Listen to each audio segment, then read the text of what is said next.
Hey everyone, Madison here. I am so excited to show you guys the Calavera Sugar Skull makeup look today. As you can tell, I am fresh-faced and ready to go. This activity is so fun to do with your family to kind of get you into the Halloween, Dia de los Muertos mood. Dia de los Muertos is such a beautiful holiday and tradition, and I love the Calavera Sugar Skulls because they are such a beautiful way to bring out the joys of life and to represent our deceased that we miss and love. And yeah, we're really excited to do this. The only tools you will need for the makeup look are sponges, just regular old makeup applicators, and then I use Q-tips for the designs around the face. Pretty simple. And then the only makeup I use are the cream makeups that you find at all of your grocery store chains around this time of year. You'll see them at Walmart, Target, Kroger.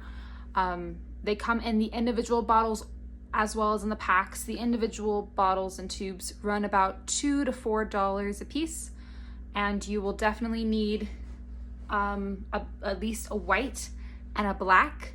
White for the base of the face, black for the eyes and to outline your face to look more like a skull. And then go ahead and grab whatever colors you want to do your design with. I love purple and orange because they remind me of the fall season, but they're also really bright and contrasty with the black and white, and it's kind of fun.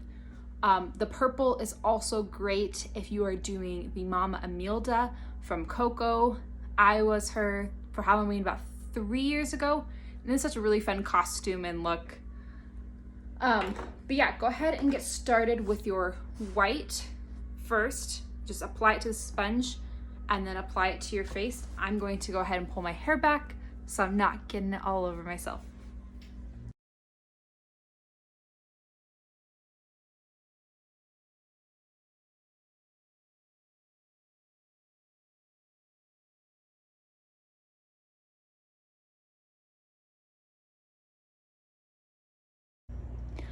All right, so this is my first layer of the white cream paint.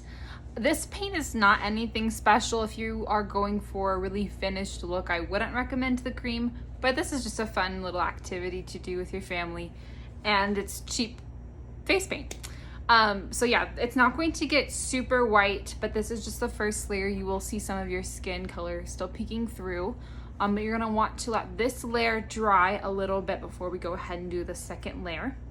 But we can go ahead and start with the black around your eyes.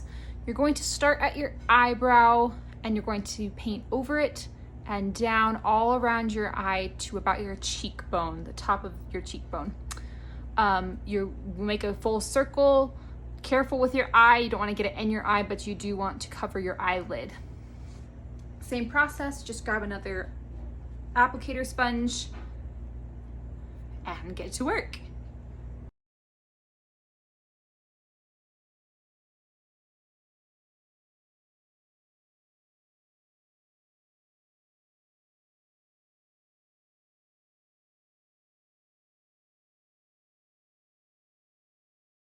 Alrighty, so this isn't completely rounded off yet, but you got the gist that you're going to go ahead and cover from your eyebrows down to your cheekbones in full circles. And now it's kind of coming together. You're gonna start looking a little scary at this point, and that's right. You're doing the right thing.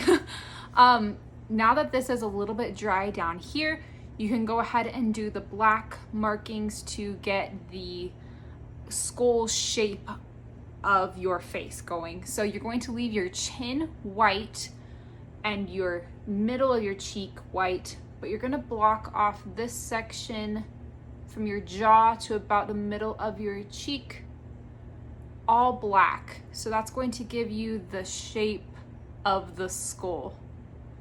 It looks really interesting. So go ahead and grab your black sponge again and go ahead and block out this part.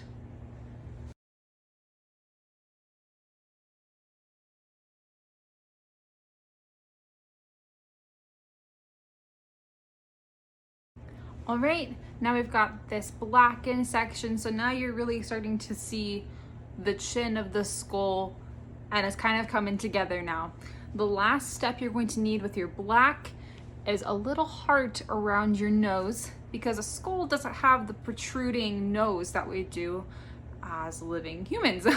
So you're gonna go ahead and blacken out your nose a little bit so it kind of looks like it's sunken in.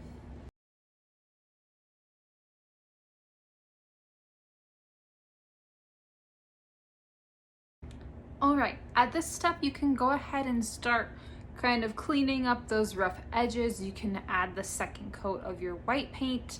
For me, it's easier to do the white paint and then clean up my edges, just so that the black is on top of the white and the white isn't mixing with the black, making a gray color.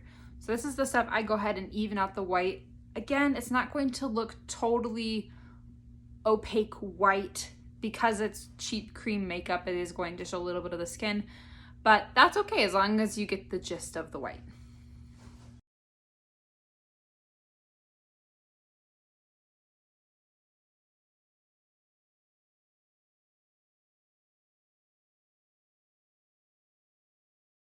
All right, and now that I've got my second coat of white on, I can go ahead and clean up these black kind of rough edges that I did with the sponge. I do use the wedge applicator sponges because this edge seems to help me get a little bit of the crisper lines going on that you'll definitely want. The circles are definitely the hardest, making them even and making them just look good on the edges, but the wedge applicator seems to help.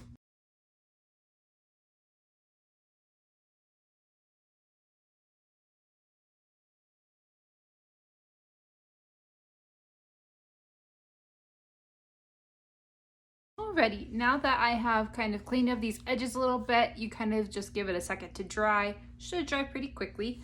And then you can go ahead and do any designs that you want around your cheeks, your chin, forehead, or around the eyes. My favorite design is the Mama Emilda purple floral look that she does around her eyes. You are going to want to get just a little bit on the Q-tip and start at the top of your eyebrow if you can find it right here, and then she does these petal looking things all along her eye.